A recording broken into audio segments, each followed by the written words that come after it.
Good morning to all of you. Today is the topic of the force affecting the velocity on the direction of the wind. So आज हम जो है बात करेंगे कि जो पवनों की दिशा और वेग को प्रभावित करने वाले बल के बारे में। तो जो हमारे पवनों की दिशा व वेग को प्रभावित करने वाले बल के बारे में, ठीक है। तो इसमें सबसे पहले फर्स्ट ऑफ ऑल हमें ये पता होना चाहिए कि विंड क्या है। जैसे मैंने कल भी आपको उसके बारे में डिस्कशन किया था। Wind depend on the pressure plus temperature. ये दो फैक्टर है जो हमारी विंड को चलाने के लिए अहम रोल अदा करते हैं, ठीक है।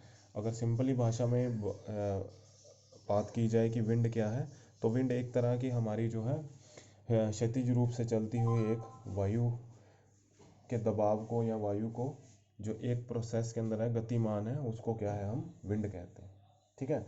क्षैतिज गतिज वायु को पवन कहते हैं, ठीक है ना। अगर हम इसको बात करते हैं, the air is set is the motion due to the difference in the atmosphere pressure, the air is the motion is called the wind. तो इसमें हम क्या है उसको वायु कहते हैं, ठीक है, पवन कहते हैं। तो अब इसके फैक्टर कौन कौन से हैं। सबसे पहला फैक्टर आता है हमारा जिसको हम बोलते हैं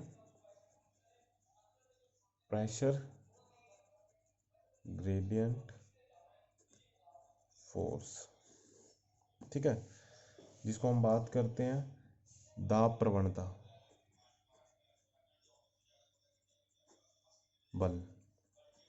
ओके, तो इसमें क्या है, जितनी भी हमारी जो एटमॉस्फेयर है उसके अंदर एक जो है बल उत्पन्न होता है, और जिसके अंदर क्या है जो दूरी के संदर्भ में होता है। जितनी जो दूरी है वो पास में होगी, प्रवणता उतनी ही तेज होगी, और जितनी जो दूरी है वो दूर होगी, उतनी ही जो है हमारी जो इसको समदाब रेखाएं बोलते हैं। जितनी इफ द टू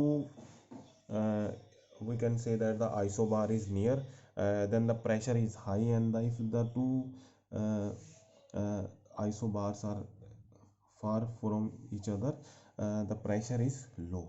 मतलब अगर दो समदाब रेखाएं पास में हैं तो प्रेशर उतना ही तेज होगा, और दो समदाब रेखाएं जो समदाब रेखाएं दूर हैं तो उतना ही जो है हमारा प्रेशर जो है वो कम होगा।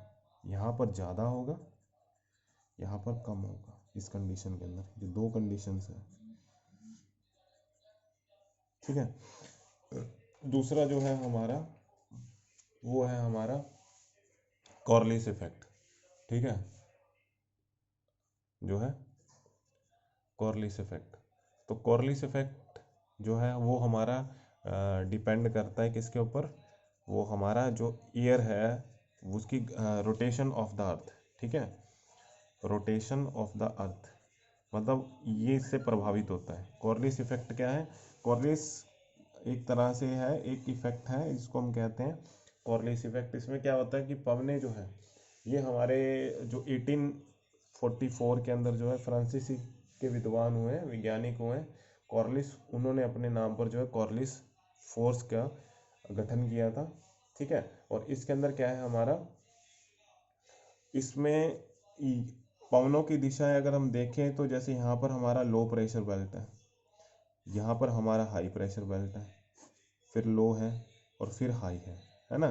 तो ऐसे है, तो इट मीन्स पवने तो ऐसे चलनी चाहिए हाई से लो की तरफ, है ना, ऐसे करके।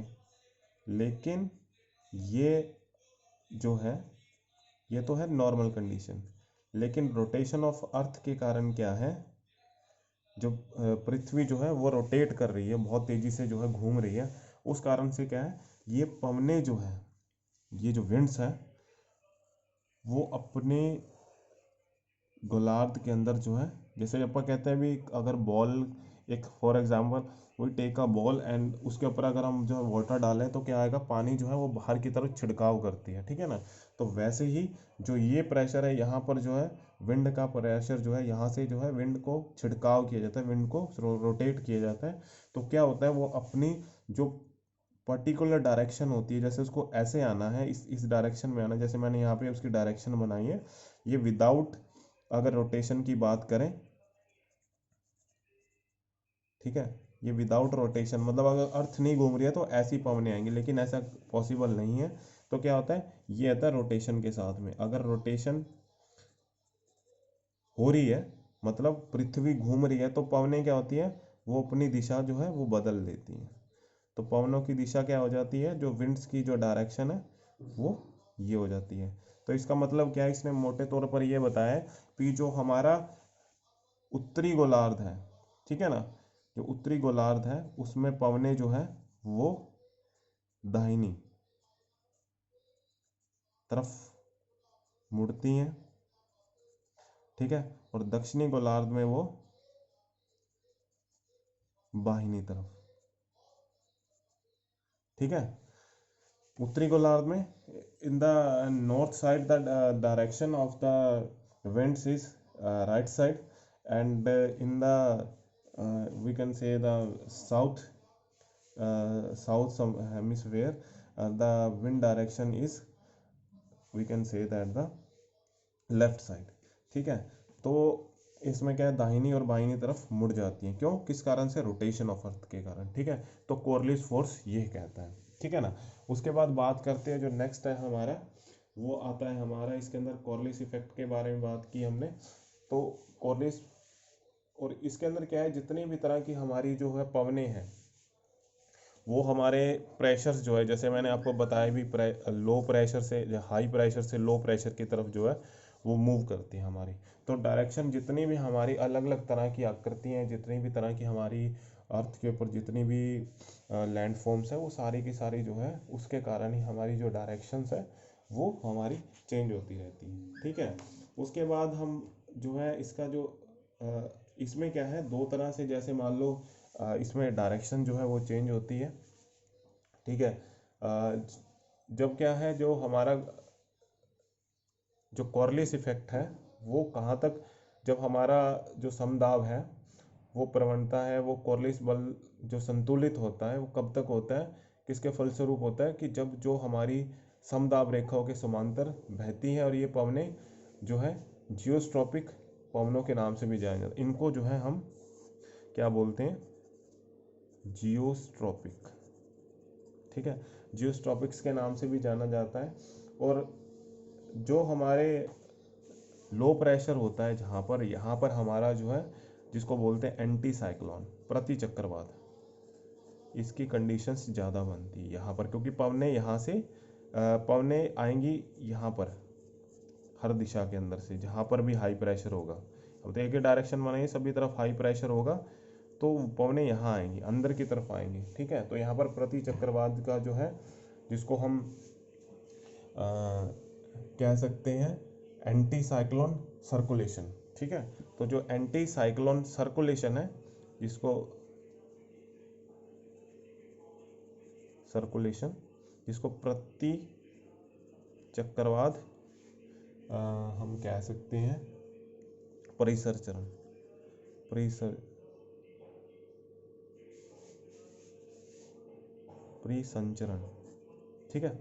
तो इसको क्या है, हम परिसंचरण बोलते हैं, ठीक है। उसके बाद इसमें क्या है कि जो पवने पवने जो होती है, जो हमारी विंड्स हैं, उसमें क्या है, जो हमारे लो प्रेशर बेल्ट होता है, ठीक है, जो हमारा जो है अ, जो हमारा लो प्रेशर बेल्ट, एक तो है हमारा हाई प्रेशर बेल्ट, एक है हमारा लो प्रेशर बेल्ट। तो जो हमारा हाई प्रेशर बेल्ट है, तो जो हमारी विंड्स है वो मूव करती हैं, तो इट मीन्स क्या है, वमनों की जो डायरेक्शन होगी वो हमारी ये होगी, ठीक है, ऊपर की तरफ होगी है, ठीक है ना। और जिसको क्या है, कन्वेंशन, जिसको बोलते हैं हम कन्वर्जेंस लॉ बोलते हैं, ठीक है। और उसके बाद क्या है हमारा, जब जहाँ पर हमारी जो है लो प्रेशर होगा, मतलब जो हमारी पवनें हैं, जो विंड्स है वो यहाँ से इस तरफ आती हैं, हाई से लो प्रेशर की तरफ आती हैं, ठीक है। तो इनकी डायरेक्शन ये होगी, ठीक है। तो इसको क्या है, हम डाइवर्जेंट हाई बोलते हैं, डाइवर्जेंस हाई, ठीक है। क्योंकि यहाँ पर पवनें आ रही हैं और यहाँ पर जो है पवनें जा रही हैं, तो यह डायरेक्शन हमें यहाँ देखने को मिलती है इस पार्ट के अंदर, आप इसमें समझ सकते हो इजीली, ठीक है ना।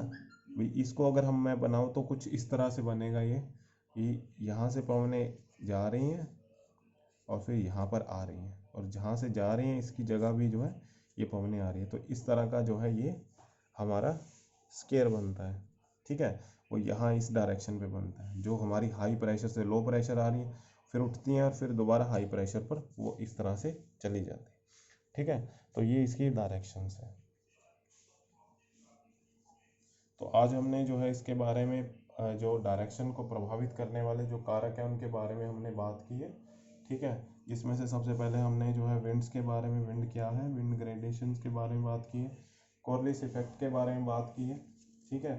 और एक इसके अंदर आता है हमारा जो है जिसको हम बोलते हैं फ्रिक्शन फोर्स, है ना। तो फ्रिक्शन फोर्स का भी हम थोड़ा सा देख लेते हैं, जो आता है इसमें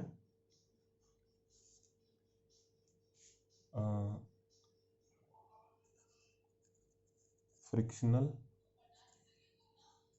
फोर्स। अब ये फ्रिक्शनल फोर्स क्या होती है, फ्रिक्शनल फोर्स क्या होती है, ये जो है जब हमारा, जब भी धरातल जो हमारा अर्थ सरफेस है, ठीक है ना, उसके साथ के अंदर जो हमारा कोई भी, अगर मान लो माउंटेन आ रहा है, कुछ भी आ रहा है, ठीक है ना, तो उसके साथ में क्या है हमारा फ्रिक्शन होता है। जैसे मान लो कोई चीज़ आ गई, माउंटेन आ गया, तो जो विंड होगी उसके साथ में फ्रिक्शन करेगी, है ना।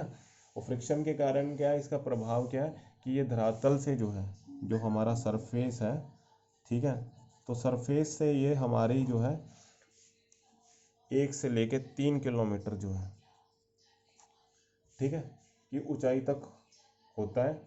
और समुद्री सतह पर क्या है, इसका जो घर्षण है, मतलब इसका जो फ्रिक्शन है, वो हमारा जो है वो हम कह सकते हैं इसके अंदर मिनिमम कह सकते हैं, मिनिमम होता है, ठीक है। तो हम अगर बात करते हैं इसके बारे में, तो the friction it is the greatest at the surface and the it influence generally extend up to the evolution of the 1 to 3 kilometers over the sea surface, the friction is minimum, ठीक है। तो ये इसके ऊपर जो है minimum रहता है, जो हमारा सी एरिया, ये तो हमारा लैंड के ऊपर है, ठीक है। और जो मिनिमम है इससे भी कम जो है, अगर मान लो अपन लेस देन बात करते हैं 1 की, तो वो हमारा जो है सी एरिया के ऊपर रहता है, मतलब समुंदर के ऊपर जो है उसका फ्रिक्शन कम रहता है, ठीक है। तो ये भी एक इसका जो है हमारा फैक्टर है, इसके जितनी भी हमारी डायरेक्शंस हैं उसको, उसकी वेलोसिटी और उसकी डायरेक्शन को देने के लिए, क्योंकि कोई चीज़ अगर रास्ते में ऑब्स्टेकल आएगी, या रोटेशन होगा पृथ्वी का, या फिर जब हम कहते हैं आइसोबार्स जो है वो पास में होंगे, दूर में, ये सारे फैक्टर्स ही तो हैं, मतलब जो एक तरह से प्रभावित करते हैं, है ना, ठीक है। तो ये हमने आज इसके बारे में बात की है। Okay, thank you.